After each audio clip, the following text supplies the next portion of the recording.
ओम शांति। ओम शांति।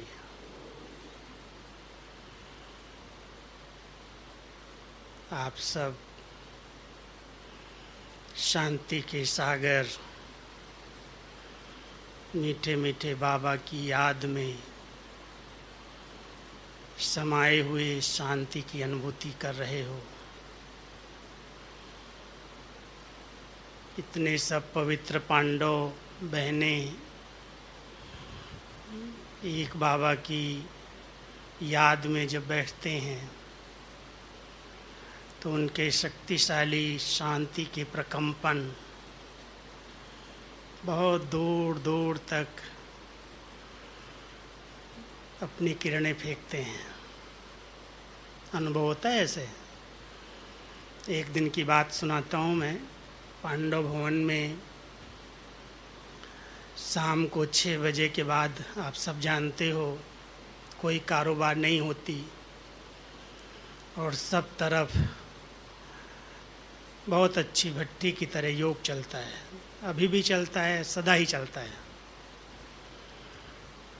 तो 6 से 6:30 7 सभी अपने अपने स्थानों पर, चाहे शांति स्तंभ पर, छोटे हाल में, मेडिटेशन हाल में, बाहर, सब जगह सब शांति में बैठते हैं, बाबा को याद करते हैं।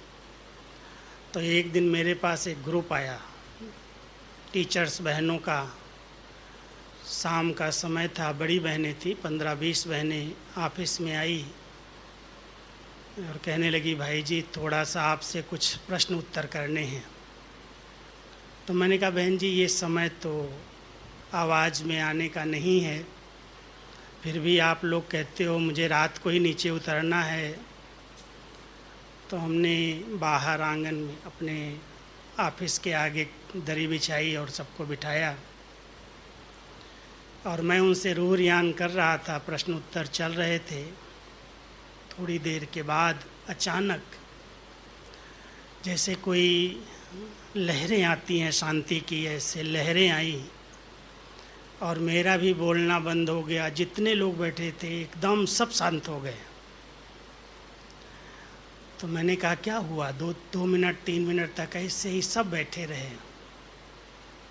तो बोले ऐसे लगता था जैसे कोई शांति की प्रकंपन, लहरें आ रही थी, भां भां ऐसे आवाज़ होता ना ऐसे। कई बार बाबा कहते हैं जब कोई प्राचीन काल में पुराने संत ऋषि मुनि शरीर छोड़ते थे तो शरीर छोड़ने के बाद चारों तरफ सन्नाटा छा जाता था। उनकी इतनी तपस्या थी, जबकि वो ब्रह्म को याद करते थे, भगवान का या शांति स्वधर्म का, शांति सागर का पता भी नहीं है, फिर भी उनकी तपस्या ऐसी होती थी, साधना ऐसी थी। जो शरीर छोड़ने पर तो ठीक है, लेकिन अगर एक कुटिया में वो बैठ करके योग करते, तपस्या करते थे तो हिंसक प्राणी भी चारों तरफ आके शांति से बैठ जाते थे, उनकी हिंसा छूट जाती। कई जगह पर आप लोगों ने देखा होगा, हमारे माउंट आबू में एक गुफा है। एक बार दादी ने हम सबको भेजा कि जाओ इन गुफाओं के संतों को निमंत्रण दे के आओ, इनको हम ब्रह्मा भोजन खिलाएं। तो हमारे साथ 4 भाई चले और एक शांति शिखर की तरफ, दिलवाड़ा के आगे एक चोटी है शांति शिखर, वहाँ एक अग्नि गुफा है। तो जब अग्नि गुफा की तरफ, एक ज्ञान गुफा पहले नीचे है, लेकिन जब अग्नि गुफा में गए तो बहुत चढ़ाई पर, एकदम ऊंची चोटी पर एक सन्यासी अकेले ये गुफा के अंदर रहता था। अभी होगा पता नहीं है कि नहीं, लेकिन उस समय चारों तरफ इतने अच्छे झरने, फल फूल के पौधे और कई पंछी, कई पशु ऐसे आके शांति से वहाँ भी बैठते थे। तो जब हम वहाँ गए तो बड़ी अच्छी शांति की जैसी बहुत सुंदर अनुभूतियाँ हो रही थी। उसको निमंत्रण दिया, प्यार से बताया कि दादी जी ने आपको बुलाया है, निमंत्रण दिया है।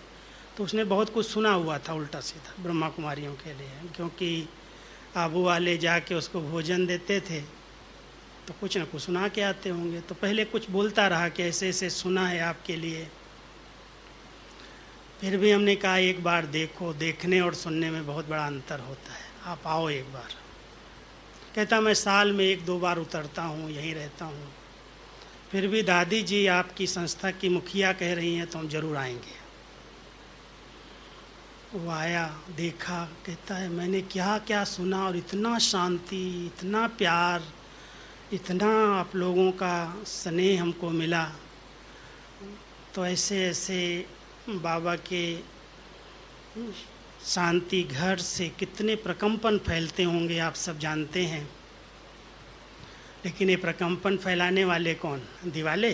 दीवालों से तो नहीं फैलता है ना। जो इस स्थान पर रहते हैं उनके पवित्र वाइब्रेशन, उनकी शांति की शक्ति आत्माओं को अपनी तरफ आकर्षित करती है। और हम सबको अनुभव है कि जब चाहें अपने मन और बुद्धि को विराम दे करके एकदम शांत स्थिति में स्थित हो सकते हैं। करते हैं ना, यही प्रैक्टिस कर रहे हैं। और अभी तो समय अनुसार मैं देख रहा हूँ, चाहे हमारे मधुबन के 3 स्थान हैं या सेंटर्स हैं, अधिकतर सभी जगह जो बाबा बहुत समय से कहते आए हैं कि हर स्थान शांति कुंड बने और आप सब शांति देव, शांति देवियाँ सबको शांति का दान दो। तो अब वो समय दिखाई दे रहा है, सभी स्थान शांति कुंड बने हुए हैं। शांतिवन तो सचमुच शांति कुंड बन गया। जब मेरे से कोई पूछता है क्या चल रहा है तो मैं कहता हूँ शांतिवन तो शांति कुंड बना हुआ है। कितनी शांति, कहीं हलचल नहीं। तो ऐसे हलचल के वातावरण में सारी दुनिया हलचल में है और बाबा ने अपने बच्चों को इस शांति की गुफा में बिठाया है और शांति की शक्ति से हम सबको संपन्न बना रहा है। शायद जो पुराने हैं पता होगा, जब हमारी दादी जी 77 में विदेश में विश्व भ्रमण में गई तो वहाँ से वापस आने के बाद उनको एक बहुत बड़ा संकल्प आया।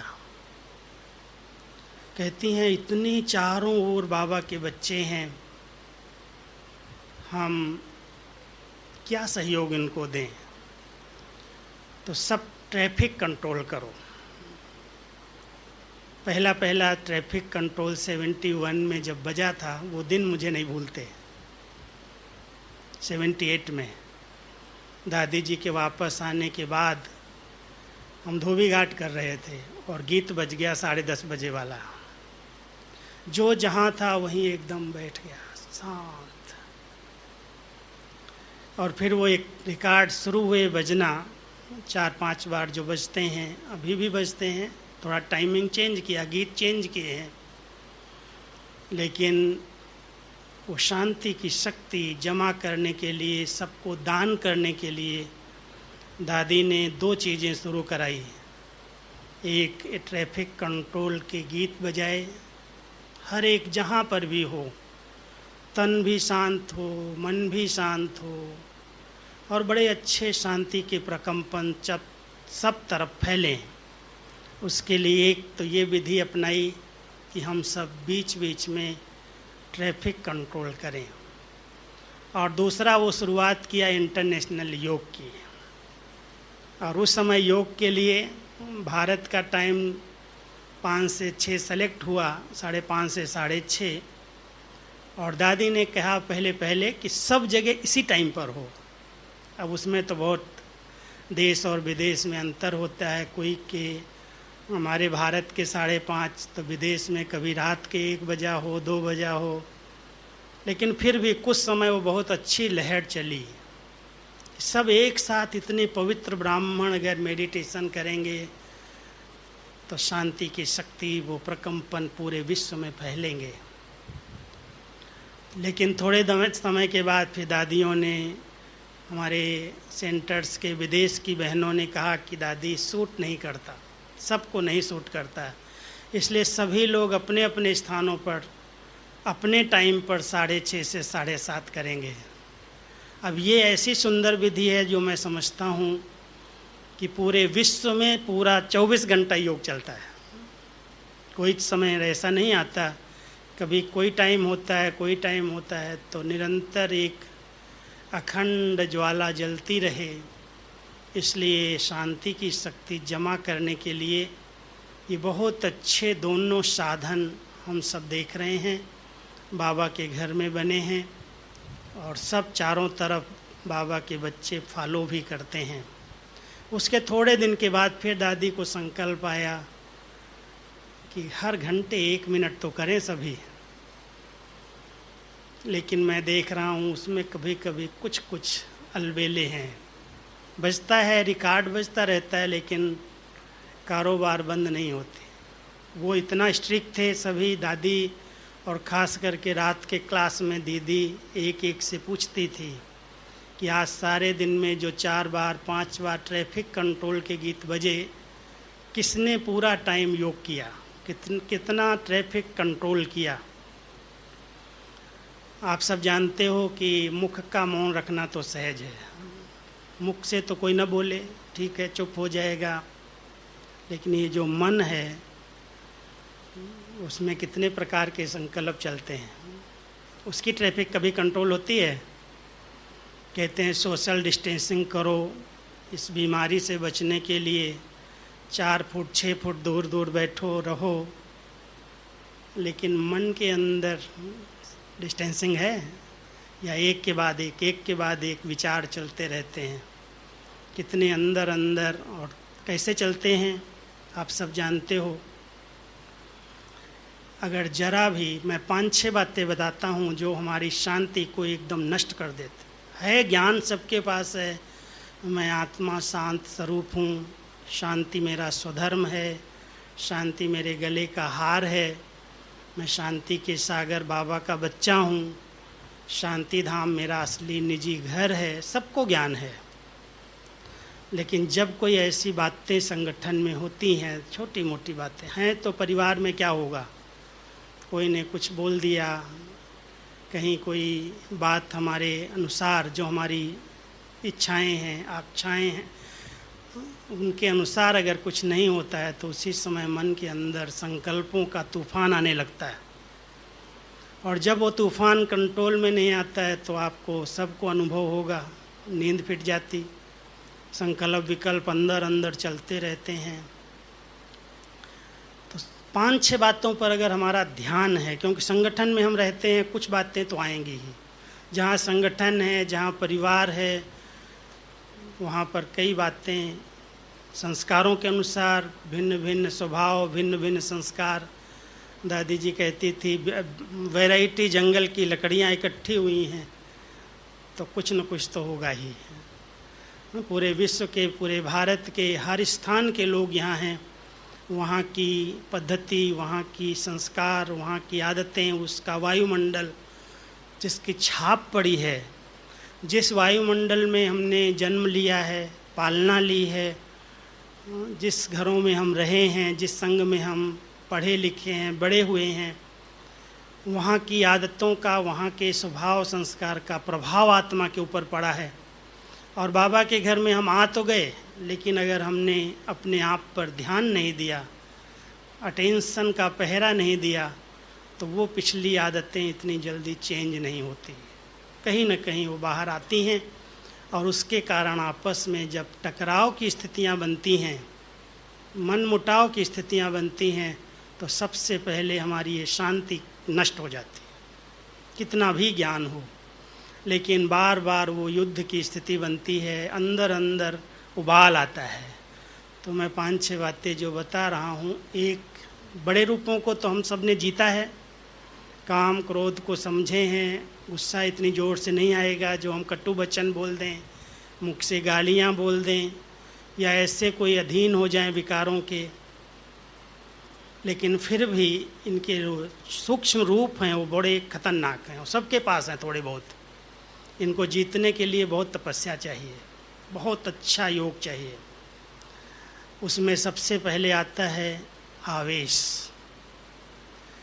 जरा भी कुछ होता है तो इंद्रियों के अंदर जो उत्तेजनाएं पैदा होती हैं, भले हम मुख को शांत रखते हैं, कुछ नहीं बोलते हैं, जवाब नहीं देते हैं, लेकिन वो आवेश इतना तेज होता है जो चेहरा बदल देता है, रूप रंग बदल जाता है। बोलेंगे नहीं लेकिन एकदम ऐसे वाइब्रेशन ऐसे आते हैं, ये शायद बहुत डिस्टर्ब है, इसका मूड ख़राब है। और ऐसे मूड वाले से कोई बात भी करने की हिम्मत नहीं रखता, उसके समीप जाने की भी हिम्मत नहीं होती।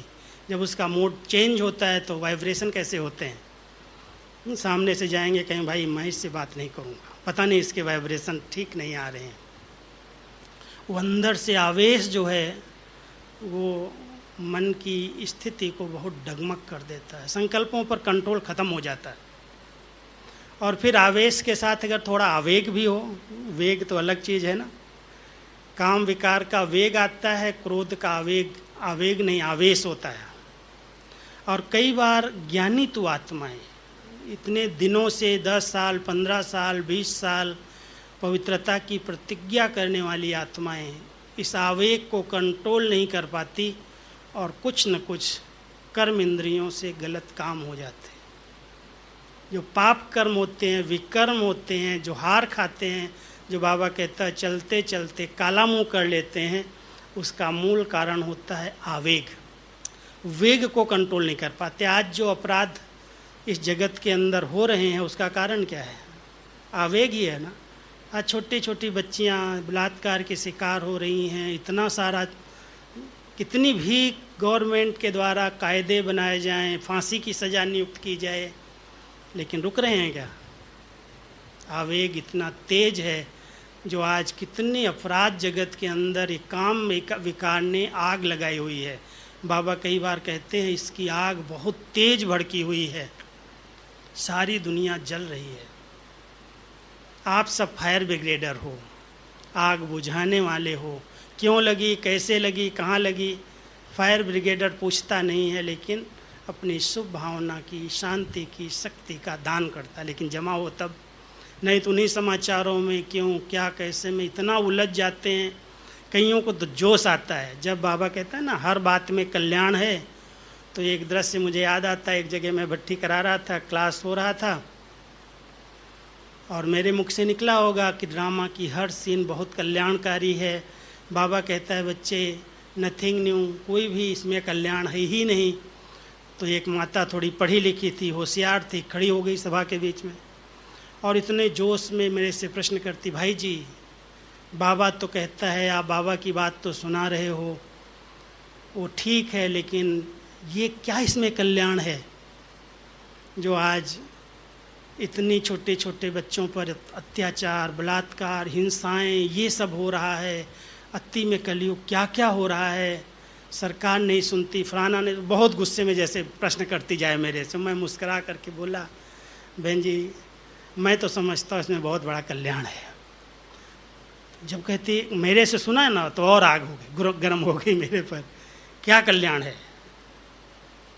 हमने कहा पता क्या कल्याण है? बाबा कहता है बच्चे जब पाप का घड़ा भरेगा तभी तो फूटेगा। ये पाप के घड़ा फूटने का समय है तो कल्याण ही है ना, ऐसे तो फूटेगा नहीं जब तक अति नहीं होगी हर चीज़ की। तो जब अति हो रही है तो अंत की ये निशानियां हैं, इसलिए हो लेने दो अति, क्यों इतना चिंतन कर रही हो आप? अति के बाद अंत होती है हर चीज़ की, जब अति हो जाती है तो उसकी अंत हो जाती है, उसको कोई रोक नहीं सकता। बेचारी चुप हो गई, कहती हाँ पाप का घड़ा भर रहा है। हमने हाँ भर रहा है और कलयुग में भरना ही है, इसको कोई रोक नहीं सकता। इसलिए एक और हम देख रहे हैं, हम लोग इतना शांति के प्रकंपन फैला रहे हैं, शांति का दान दे रहे हैं, और दूसरी ओर अशांति की कितनी तैयारियां हैं। और बाबा कहता है इसमें भी कुछ रहस्य हैं, कुछ कल्याण हैं। आप बच्चे शांति के चुंबक बनो, आप शांति का दान देना अपना एक कर्तव्य भूलो नहीं, करते चलो। लेकिन इसके लिए शक्ति जमा करने के लिए अपने इन दोनों बातों पर बहुत ध्यान देना। आवेग को बिल्कुल नहीं आने देना। कभी उत्तेजित हो जाएं कर्मेंद्रियां तो बाबा के कमरे में चले जाओ, कुछ पढ़ो, कुछ अच्छा सुनो, चेंज करो, स्थान को चेंज करो, उस वातावरण को चेंज करो। अपने आप थोड़ा समय लगता है, अगर उस समय आपने कंट्रोल कर लिया तो धीरे धीरे वो समाप्त हो जाएगा। तो आवेश और आवेग बहुत खतरनाक है। और फिर तीसरा मैं देखता हूँ आजकल संगठन के बीच में जो जलन है ना, जलन, ईर्ष्या, वो बहुत खतरनाक है। ब्राह्मणों के बीच में अगर ईर्ष्या है, ईर्ष्या जलाती है अंदर अंदर, और कोई को भी आगे बढ़ते हुए व्यक्ति देख नहीं पाता। हम लोगों के पीछे भी ऐसे ही, जो कोई आध्यात्मिक उन्नति करेगा, कोई कैसे भी आगे बढ़ेगा, तो उसको पीछे खींचने वाले बहुत हैं। डरना नहीं है कि हमें आगे बढ़ना नहीं है, क्यों खींचने वाले हैं। बाबा कहता है तुम अपनी स्थिति बनाओ, एक न एक दिन अपने आप वो सुधर जाएंगे, समझ जाएंगे अपना ही नुकसान कर रहे हैं। इसलिए हम अपनी अच्छी स्थिति बनाते, बाबा के ज्ञान और योग की मस्ती में रहते हैं। तो अगर कोई ईर्ष्या करता है, जलता है, तो कब तक जलेगा? अपने आप उसकी जलन ख़त्म हो जाएगी। तो एक दिन पहले एक फ़ोन आया मेरे पास कि मेरे को इससे बहुत जलन होती है। ये उससे बात करते, उससे हमने कहा जलने के बाद गलते तो नहीं हो ना? एक जलन होती है, फिर गलन होती है, और फिर सड़न हो जाती है। जो जलता है ना अंदर अंदर, वो गलता रहता है। कैसे गलता है? एकदम विचार उसके इतने गलत गंदे हो जाते हैं, जो सड़न पैदा हो जाती है उससे। कोई बात करना नहीं चाहता, उसके समीप जाना नहीं चाहता है। घृणा की भावना, नफ़रत की भावना आपस में, संगठन के बीच में। हम इतने बड़े परिवार में, इतने अच्छे परिवार में बाबा ने रखा है, अगर ये जलन और गलन नहीं गई तो क्या होगा? सड़न पैदा हो जाएगी संगठन में। हम एक दूसरे को देख नहीं पाते, एक दूसरे को आगे बढ़ते नहीं देखते, बात नहीं करते। अरे भाई, बाबा कहता है बच्चे सारी करो, झुक जाओ, नम्रचित्त हो जाओ, हार मान लो। कितना हम सबको दादियों ने श्रृंगार किया है। जब दादी की, बड़ी दादी की ऐसी क्लासेज होती थी, कहती थी भाई हार मान लो, हारमनी हो जाएगी। बहनों को दादी कहती थी टीचर्स की भट्टी में, अरे भाई साड़ी कर लो, साड़ी खराब नहीं होगी। ऐसी ऐसी मीठी मीठी शिक्षाएं दादियाँ देती थी कि थोड़ा तो इसमें लगता है, झुकना तो पड़ता है, मरना पड़ता है, सहन करना पड़ता है, लेकिन कम से कम ये शांति की शक्ति नष्ट तो नहीं होती।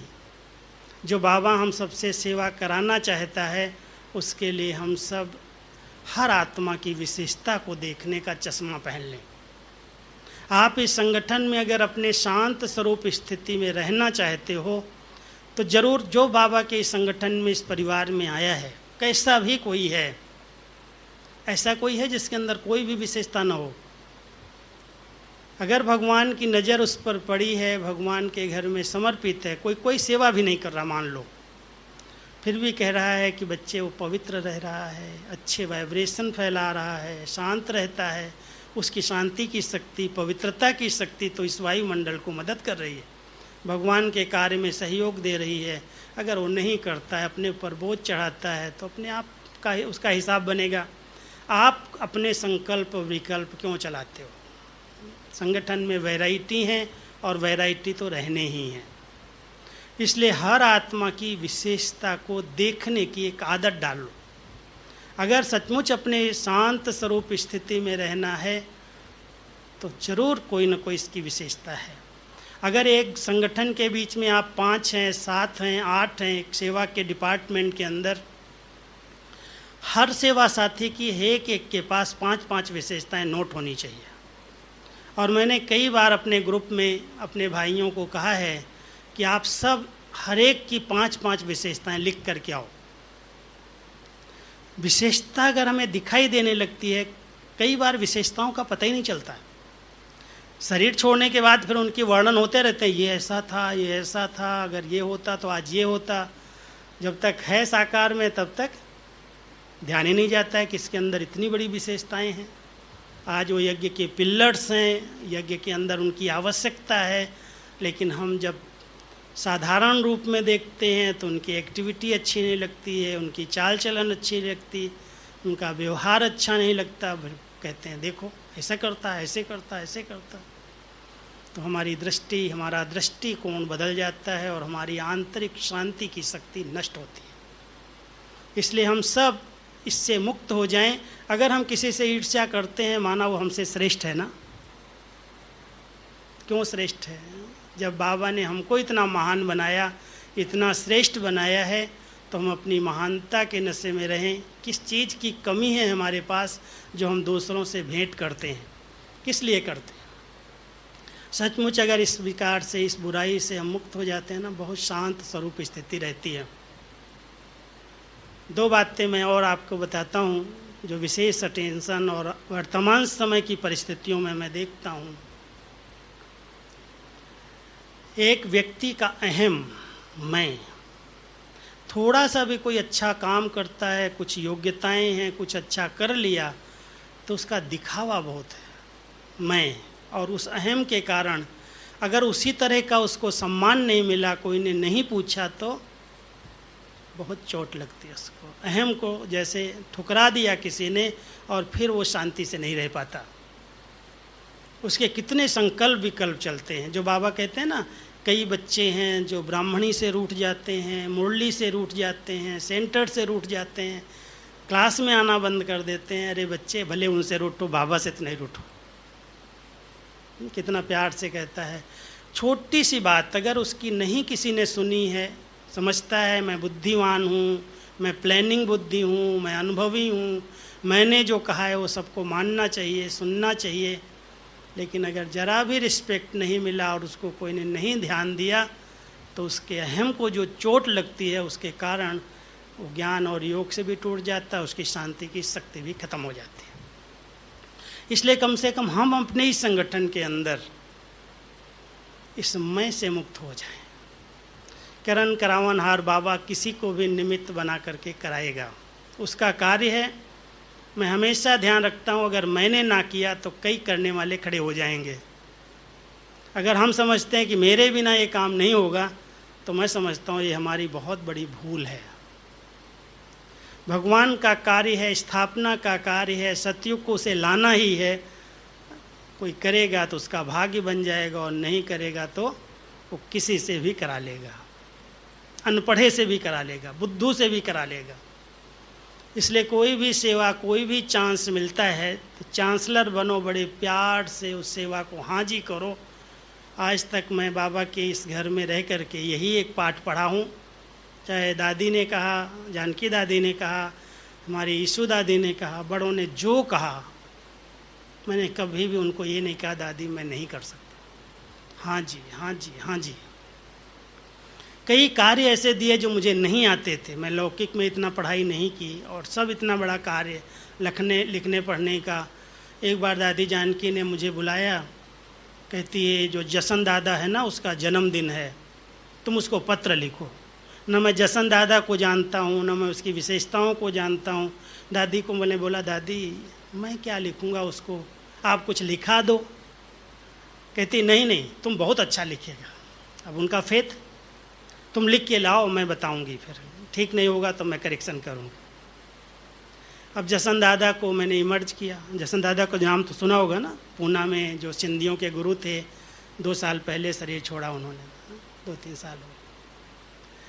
दादी ने बड़े प्यार से, क्योंकि दादी के जो गुरु थे लौकिक में, वासवानी दादा और जसन दादा के गुरु, ये दोनों बचपन में ही एक साथ दादी उसके सत्संग में जाते थे। तो दादी का जसन से बहुत प्यार था, बचपन से ही था।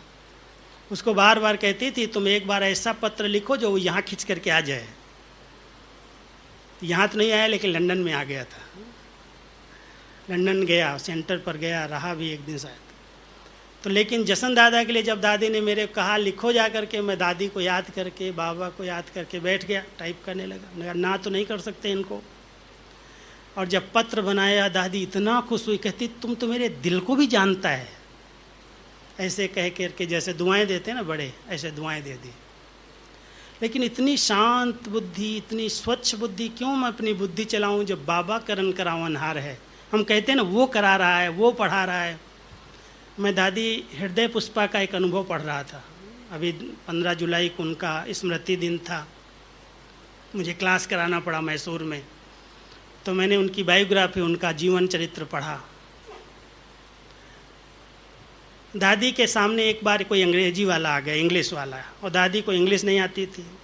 बाबा ने तो भेज दिया था कर्नाटक की सेवा में, न कन्नड़ा आती थी न इंग्लिश आती थी, केवल हिंदी और सिंधी। तो कहती एक आ गया सामने, इंग्लिश में बात करने लगा। अब मैंने बाबा को याद किया, मैं इसको क्या जवाब दूँ। बाबा को बोला, बाबा आप इंग्लिश में इसको बड़ा पढ़ाओ आ करके। और मैं ऐसे बैठ गई आंख बंद करके। बाबा आए और उसको पूरा इंग्लिश में मैंने कोर्स कराया। उसके कहानी में आता है दादी के, माना इंग्लिश में सब पढ़ाया, पूरा ज्ञान दिया मैंने। और कहती तब से लेके मुझे निश्चय होगा बाबा मेरे से कुछ भी करा सकता है। इतनी आत्माएं ये हमारी दादियाँ, इतनी शांत, इतनी शीतल, इतना बाबा में फेथ रहा, इतना विश्वास रहा है जो बाबा ने इनको यूज किया है। हम सभी भी क्या ऐसे नहीं बन सकते हैं? मैं कभी कभी ऐसे ही बैठता हूँ, ऐसे ही विचार करता हूँ। मैं भी एक बार फंस गया जा करके ऑस्ट्रेलिया में। जब मेरा ऑस्ट्रेलिया का टूर बना तो दादी जानकी को मैंने फ़ोन किया, हमने दादी मुझे इंग्लिश नहीं आती, आप मुझे ऐसे स्थान पर कैसे भेज रही हैं?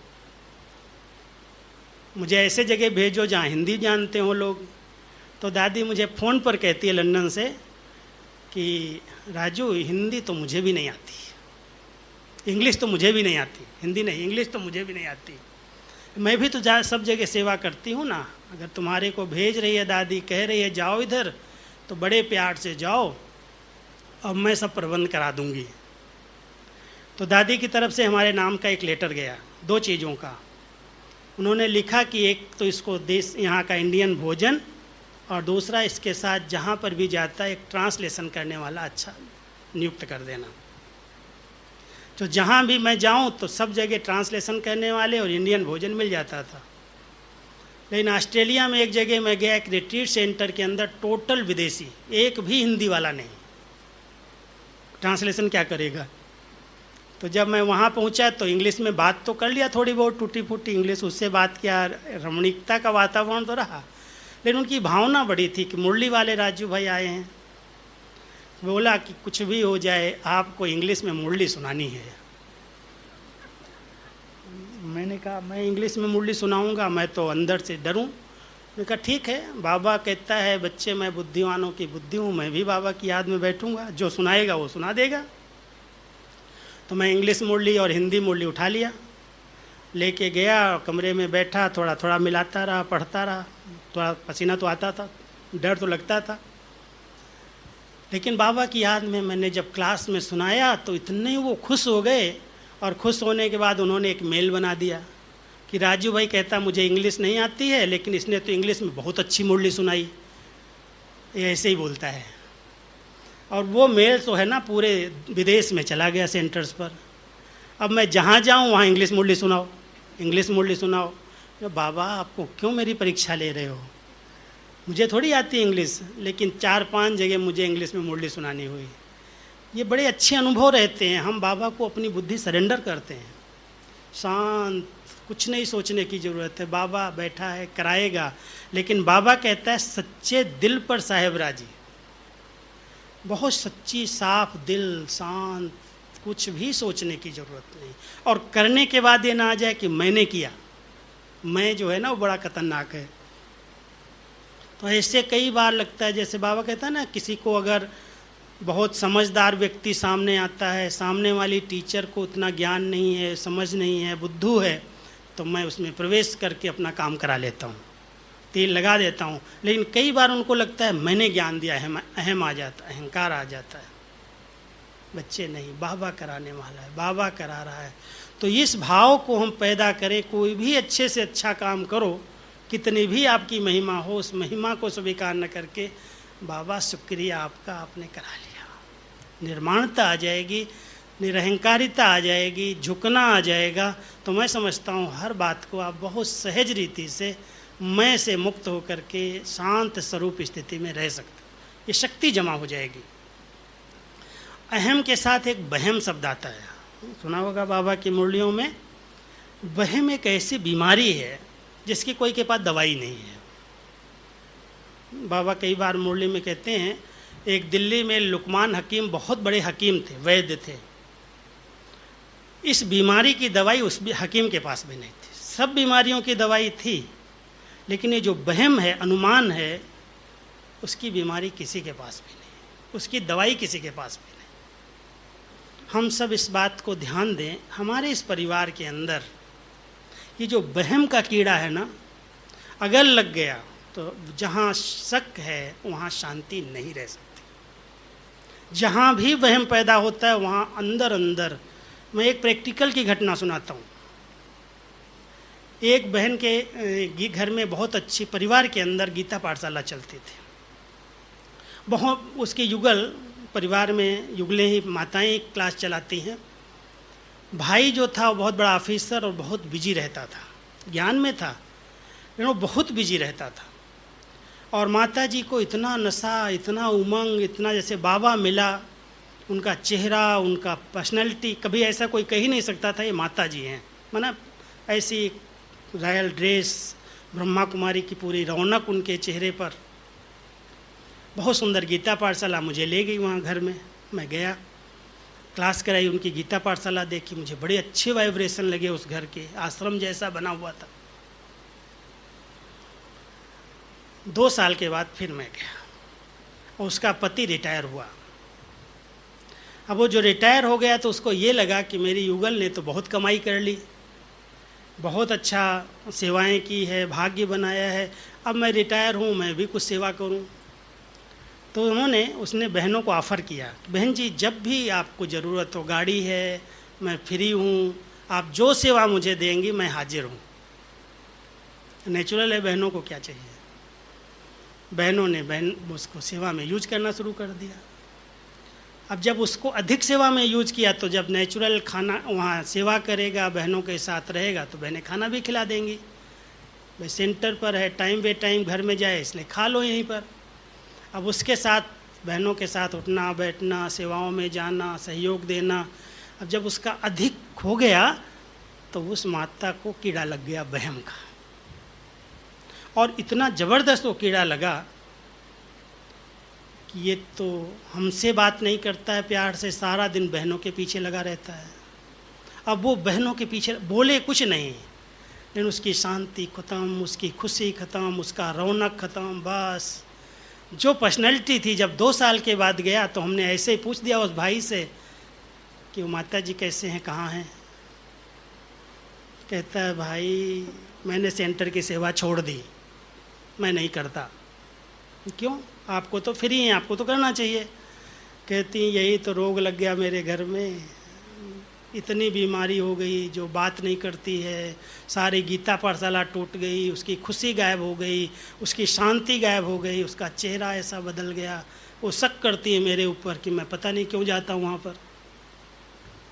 ये शक की बीमारी बड़ी खतरनाक बीमारी है। हमारे इस परिवार में भी अगर एक दूसरे से कोई बात कर रहा है, मिल रहा है, जुड़ रहा है, हम उसी नज़र से देखते हैं, ये क्यों कर रहा है, इसको ऐसे क्यों करना चाहिए, ये मर्यादा है क्या।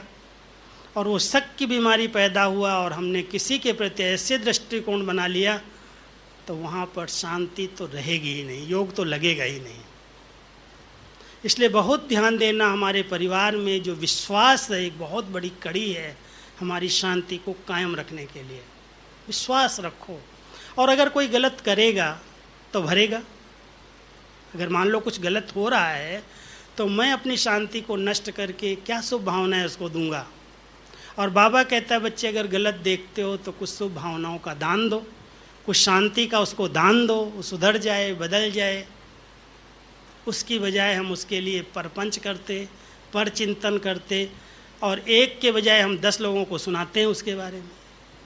और अगर संगठन के बीच में ऐसी लहर चल गई, एक ने दूसरे को, दूसरे ने तीसरे को, तीसरे ने चौथे को सुनाई, तो कई बार ऐसा होता है ना, बात इतनी छोटी सी होती है और एक के बाद दूसरे के कान में जाती, तीसरे के कान में जाती है, तो छोटी सी बात एक बहुत बड़ा पहाड़ बन जाती है। और पहाड़ को अगर खोदा जाता है तो बाबा कई बार मिसाल देते हैं कि खोदा पहाड़, निकली चूहिया, वो भी मरी हुई। बात कुछ नहीं, बात तो कहाँ से शुरू हुई, वो बात कर रहे थे और उसको सुनाया, उसको सुनाया, उसको सुनाया, और वहाँ पर वहाँ तक, शादी तक उसकी बात को पहुँचा दिया। एक के बाद एक गलत व्यवहार, गलत बातों को फैला देना। मैं समझता हूँ हो सकता है जिसके विषय में हमने सोचा है उसने रियलाइज़ किया हो, अपने आप को बदल गया लिया हो, लेकिन जिसने उस बात को फैलाया है वो सबसे बड़ा पापी है, सबसे बड़ा पाप कर्म उसका हो रहा है। इसलिए हम सब इस बात को अंडरलाइन करें कि कोई भी बात देखो, मुझे न ग्रहण करनी है न उसको 10 लोगों तक सुनाना है। कोई सुना देता है, मुझे कई बातों का पता होता है। सेंटर्स के सारे पत्र मैं पढ़ता हूँ, अभी तक भी पढ़ता हूँ। दादी जानकी ने भी दादी जी के बाद ऐसी पद्धति रखी कि जो कोई आता है पत्र आपको ही देंगे, आपको ही जवाब देना है। बहुत सी बहनों की बातें, बहुत से भाई बहनों की बातें मुझे पता हैं, लेकिन मेरा एक ध्यान रहता है। लोग मुझे पूछते हैं तुम दादियों के इतने नज़दीक कैसे आ गए। मैं केवल शुरू से एक ध्यान रखा है कि अगर मुझे कोई बात का पता है तो मेरे द्वारा मेरे साथी, मेरे दोस्तों को पता न चले कि इसको मालूम है। अगर वो मुझे आकर के पूछते हैं या बताते हैं आकर के मैंने ये सुना है, ऐसे सुना है, तो मैं कहता हूँ हो सकता है भाई मुझे पता नहीं, झूठ बोलता हूँ वहाँ पर। क्योंकि मैं अगर टेका दे रहा हूँ उस बात को, जैसे मैंने जान करके उसको सहयोग दिया और उसके बात पक्की हो गई, तो ये बहुत बड़ा पाप हो जाएगा। किसी को किसी की नज़रों से गिराना ये बहुत बड़ा पाप है। इसलिए इस बात को अंडरलाइन मैं करता हूँ कि आज जितनी भी बातें जो सीक्रेट हैं यज्ञ की, भले मेरे पास हैं, मुझे पता है, मुझे जवाब देना है, मैंने उनसे बात भी की, फ़ोन भी किए, लेकिन कभी भी किसी के आगे भी, चाहे जितनी मेरी किसी से दोस्ती हो, खाया हो, पिया हो, घूमे हो, बैठे हो साथ में, लेकिन मैंने अपने मुख से एक शब्द भी उस आत्मा के लिए नहीं कहा कि इसके बारे में ये चर्चा है, इसके बारे में ये पत्र आया है। इतनी जब तक समाने की शक्ति किसी के पास नहीं है, तब तक शांति की शक्ति नहीं आएगी। हम सबको समाने की शक्ति धारण करनी है। समाओ, कितनी भी गलत बातें आपको आती है, बाबा कहता है समाओ, लेकिन वो समा करके ऐसे नहीं पेट के अंदर गुबार हो जाए। सागर भी समाता है, समाता है, कितना भी कीचड़ उसके अंदर डालो, कैसी भी चीज़ें जाएंगी, लेकिन जाएंगी तो साइड कर देगा, अंदर नहीं ले जाएगा। अंदर क्या मिलेगा? कोई भी गहराई जाएगा तो उसको रतन मिलते हैं। हमसे हर आत्मा को रतन मिलें, ज्ञान रतन मिलें। बाबा ने हम सबको इतना ज्ञान रत्नों का भंडार दिया है, उससे खेल लो, उसका मनन करो, उसका चिंतन करो। जब किसी से भी बात करो, एक बात बाबा की ज़रूर सुना दो। ऐसे ही दादियों ने किया ना। दादी जानकी नाश्ता नहीं करती थी। कई बार हंसा बहन को मालूम होगा, कहती थी जब तक कोई मेरे पास नहीं आएगा मेरे पास नाश्ता नहीं लाना। मैं कुछ तो किसी को दान करूं, पहले कुछ तो सुनाऊं, फिर खाऊंगी मैं। बचपन से ही उन्होंने बॉम्बे से हैबिट डाली थी। बॉम्बे में अचानक बाबा ने कह दिया होगा, बच्ची तुमने नाश्ता किया, किसी को ज्ञान सुनाया? कहती थी उस दिन से मैंने गांठ बांध ली, जब तक मैं जाऊंगी ज्ञान नहीं सुनाऊंगी तब तक मैं नाश्ता नहीं करूंगी। और मैं हैंगिंग गार्डन में जाती थी, बुढ़े बुढ़े लोग सैर करने आते थे, मैं उनको बैठ के ज्ञान सुनाती थी, और ज्ञान सुनाने के बाद फिर मैं आकर के नाश्ता करती थी। माना उनके अंदर एक लगन रही कि मुझे किसी को सुनाना है। तो हमको बाबा ने इतना ज्ञान का भंडार दिया है, एक एक को दिया है, कोई पर्सनल तो किसी को नहीं दिया। जो मुरली हमने सुनी है, जो आपने सुनी है, वही दादियों ने सुनी है, वही आज का नया स्टूडेंट सुन रहा है। मुरली के सिवाय और कुछ है क्या? किसी का व्यर्थ चिंतन सुनोगे तो मन के अंदर वो संकल्प विकल्प चलेंगे। बाबा की मुरलियों का, बाबा के ज्ञान का इतना गहरा चिंतन कर लो जो अंदर से केवल ज्ञान रतन निकले, इसके सिवाय कुछ भी ना निकले। हम सब उसकी गहराई में जाएं, उस पर मनन करें, चिंतन करें, बड़े शुद्ध संकल्पों में रहने की आदत डालें। जब बैठेंगे ना 1 सेकंड में शांति हो जाएगी, स्थिर हो जाएंगे। और जहाँ शांति और स्थिरता है वहाँ 2 शक्तियाँ बहुत जल्दी आ जाती हैं सामने। कौन सी? और वर्तमान समय अगर वो 2 शक्तियाँ नहीं हैं तो कहीं धोखा मिलेगा, कहीं दुख मिलेगा। वो 2 शक्तियाँ हैं। सबसे पहली शक्ति आती है परखने की शक्ति। क्लीन है माइंड, शांत है, स्वच्छ है, पवित्र है।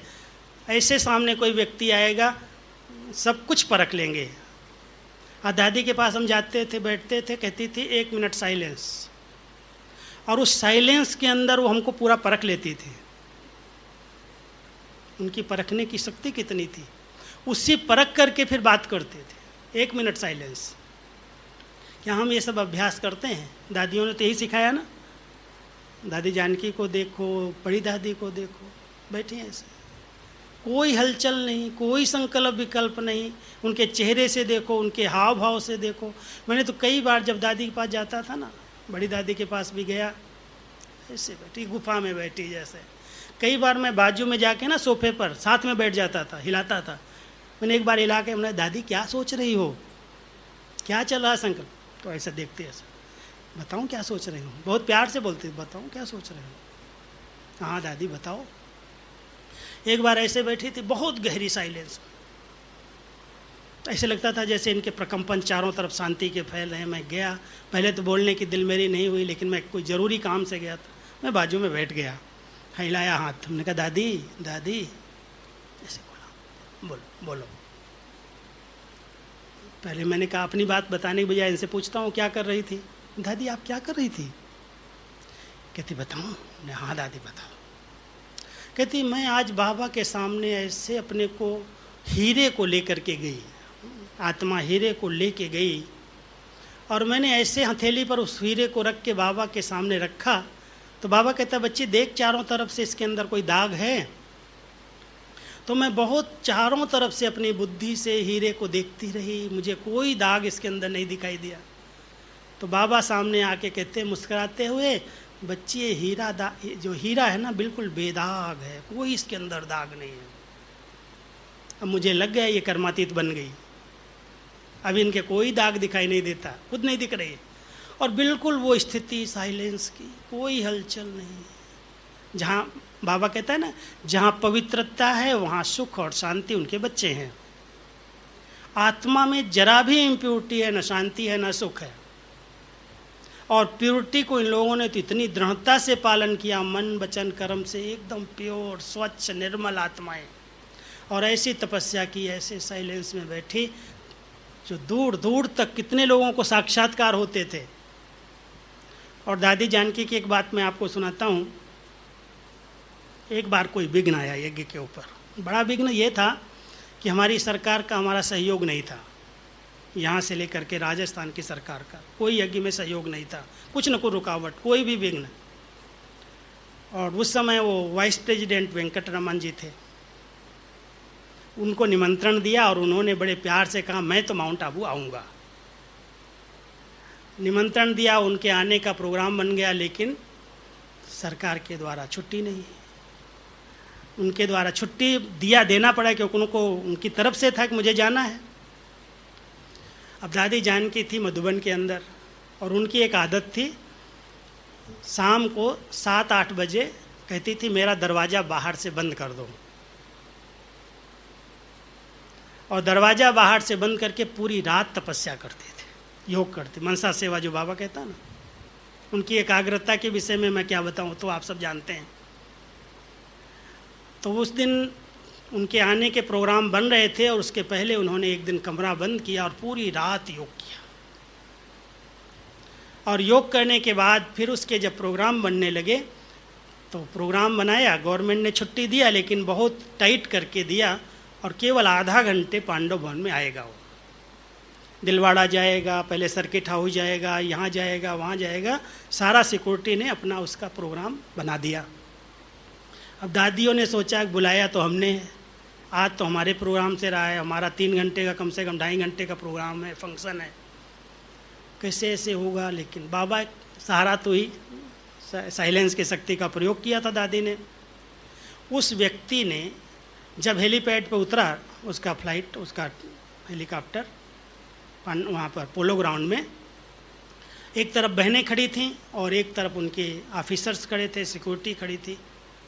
उसने उतरते ही पहले बहनों की तरफ आ गया, और जब बहनों की तरफ आया कहता आपकी गाड़ियाँ कहाँ हैं? तो बहनों ने बोला यहाँ हैं। और आया कहता है, सिक्योरिटी को बोलता है कि मुझे और कहीं नहीं जाना है, मैं केवल एक ब्रह्मा कुमारी के प्रोग्राम के लिए आया हूँ, जहाँ ये ले जाएंगी वहीं मैं जाऊँगा। और वो सीधा ही गाड़ी में बैठा और सीधा ही पांडव भवन में आया। अब उनकी सिक्योरिटी ने तो उनकी तैयारी की थी, उनकी व्यवस्था सा, नाश्ता पानी सब, रहने की, स्वच्छता की, सब उनका सर्किट हाउस में था। वो सर्किट हाउस में गया नहीं, सीधा आ गया पांडव भवन में। अब दादियों ने सोचा ठीक है आ गया है, तो दीदी का कमरा खाली कर दिया, उसको वहीं पे बिठाया, उसको फ्रेश कराया, तैयार हुआ, वहीं पर उसको नाश्ता वगैरह करा, बहुत प्यार से घर के जैसा खाया पिया। फिर मेडिटेशन हॉल में 2-2.5 घंटे का प्रोग्राम चला। अब सिक्योरिटी तड़फ रही है, इसको दिलवाड़ा ले जाना, यहाँ ले जाना, वहाँ ले जाना, लेकिन अभी क्या करेगा, वो व्यक्ति उठ ही नहीं रहा है, प्रोग्राम हो रहा है। और सारा प्रोग्राम होने के बाद जब निकला तो कोई सिक्योरिटी नहीं, सब हम लोग खड़े हैं, चारों तरफ से छुट्टी दे रहे हैं।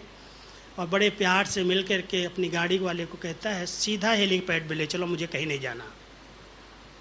हेलीपैड पर गया और उसका फ्लाइट उड़ गया, केवल पांडव भवन में आया और पांडव भवन से उड़ के चला गया सीधा ही। अब ये सब हो गया, 2-2.5 घंटे 3 घंटे रहा हमारे बीच में और सब हो गया प्रोग्राम।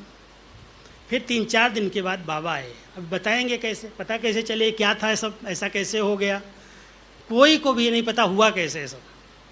फिर बाबा ने, अव्यक्त बाबा ने बताया, पता है बच्ची क्या हुआ था? इस बच्ची ने, जानकी दादी के लिए, इस बच्ची ने रात भर जो तपस्या की उससे एक लाइट का बहुत सुंदर आभा मंडल बना, ओरा बना। और वो व्यक्ति जब दिल्ली से चला तो उस ओरे के अंदर, लाइट के अंदर चला और लाइट के अंदर ही वो पांडव भवन में आया और लाइट के अंदर रह के सारी कारोबार की और लाइट के अंदर ही उड़ गया। वो लाइट के घेरे से बाहर नहीं निकल सकता था क्योंकि दादी ने इतना पावरफुल घेरा बनाया था, ये बाबा ने सुनाया। तो ये दादियाँ इतनी शक्ति संपन्न आत्माएं, स्नेह की, शांति की जो शक्ति थी। अब यही 2 चीज़ों की कमी है दुनिया के अंदर। एक सच्चा प्यार नहीं है, प्यार है तो स्वार्थ है, कहीं ना कहीं विकार हैं, बुराइयां हैं। और दूसरा शांति की दुनिया भिखारी है इस समय। हम सब बच्चों को बाबा के साथ बैठ करके शांति की शक्ति का दान करना है। बहुत शुभ चिंतक वृत्तियों से अपने को भरपूर करो और जितना आप शांत स्वरूप स्थिति में रहेंगे ना, फट से आपके आने वाले विघ्नों का पता चल जाएगा, आने वाली बातों का सामने से पता चलेगा और आप बहुत सहज उनको पार कर सकेंगे, निर्णय कर सकेंगे। वर्तमान समय हम सबको हर बात से अपने को मुक्त करना है क्योंकि सेवा का बहुत बड़ा चांस, ये जो बाबा ने कोई गोल्डन चांस हमको दिया है, मैं समझता हूँ, मैं हमेशा ये बात कहता हूँ, जैसे कोई बहुत बड़ी कोई बात होने वाली होती है तो उसको पार करने के लिए बाबा पहले से ही तैयारी कराता है। ये पेपर की तैयारी का समय है और बहुत सारी लंबी लाइन लगेगी जो बाबा कहता है, उसके लिए हम सब तैयार करें, अपने आप को भरपूर करें शांति की शक्ति से, पवित्रता की शक्ति से, प्रेम की शक्ति से, सब खजानों से भरपूर होकर के हम सबको बाबा का राइट हैंड बनना है, मददगार बनना है। क्योंकि बाबा कहते हैं बच्चे अभी ये क्यों लगने वाली है, बहुत आत्माएं परेशान हैं, उनको दिखाई देगा कोई लाइट हाउस है, जैसे कोई भी ऐसे माहौल बनता है तो शांति दूत, शांति के फरिश्ते सबको अपनी तरफ खींचते हैं। तो हम सब शांति के चुंबक बने, शांति की शक्ति से संपन्न बने। जो हो रहा है होने दो, नथिंग न्यू, कोई नई बात नहीं है।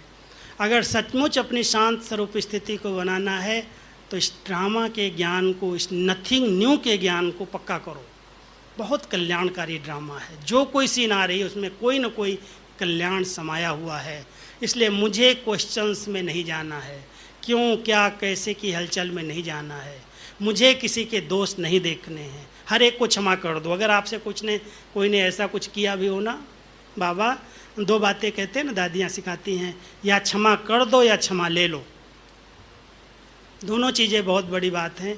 वैसे क्षमा करने वाला तो बाबा ही है, लेकिन कहता है बच्चे बड़ी दिल वाले बनो, रहम दिल बनो, दाता बनो, आप भी मास्टर हो, आप भी क्षमा के सागर बनो, क्षमा कर दो। जिसने जो किया है ठीक है, भूल जाओ। और फिर अगर आपसे कुछ हुआ है तो बोलो भाई मुझे क्षमा कर दे, क्योंकि योग करना है, शक्ति जमा करनी है, मुझे अपना भाग्य बनाना है, मुझे अपनी उन्नति करनी है। तो ये दोनों विशेषताएं अगर हमारे अंदर हैं तो ये शांति की शक्ति जमा होगी, परखने की और निर्णय करने की शक्ति आएगी, हर परिस्थिति को बहुत सहज रीति से पार कर सकेंगे। तो चलो हम सभी अभी आधा घंटे के लिए शांति की शक्ति के प्रकंपन फैलाएं। सभी अपने अपने भ्रकुटी आसन पर बैठना, क्योंकि शांति की शक्ति जमा करने का साधन तो यही है ना। मैं आत्मा इस भ्रकुटी आसन पर विराजमान हूँ, मैं एक लाइट हूँ, माइट हूँ, चैतन्य शक्ति हूँ। अपने स्वरूप में स्थित हो जाओ, शांति के सागर बाबा की ऐसे किरणों का अनुभव करो और वो शांति की किरणें मेरी दृष्टि से, मेरे वाइब्रेशन से चारों तरफ फैल रही हैं। सब आधा घंटे इस स्थिति में बैठ सकते हैं, कमेंट्री की ज़रूरत तो नहीं है ना। इसलिए सब बहुत एकाग्रचित होकर के एक की लगन में मगन होकर के बैठो। एक बाबा दूसरा न कोई, एक बाबा दूसरा न कोई माना दूसरे सब संकल्प यहाँ पर समा जाएं। मैं जो हूँ जैसा हूँ, मेरा बाबा जो है जैसा है, मेरा घर जो जैसा है। केवल 3 चीज़ों की स्मृति रहे, क्योंकि घर शांति धाम है, मुक्ति धाम है। उस मुक्ति धाम में सदा शांति का सागर निवास करता है। इसलिए हम सब अपने स्वधर्म में स्थित हों, शांत स्वरूप स्थिति में बैठें, शांति के सागर बाबा को अपने नैनों में बिठाएं और शांति के धाम में एकदम विश्रामपुरी का अनुभव करें। जैसे मैं आत्मा विश्रामपुरी में बाबा के बिल्कुल समीप शांति की लहरों में लहरा रही हूँ, शांति की किरणें आ रही हैं और वो किरणें इस भ्रकुटी से चारों तरफ फैल रही हैं। ऐसे सभी शांति के टावर बन कर के बैठो और शांति के प्रकंपन फैलाओ।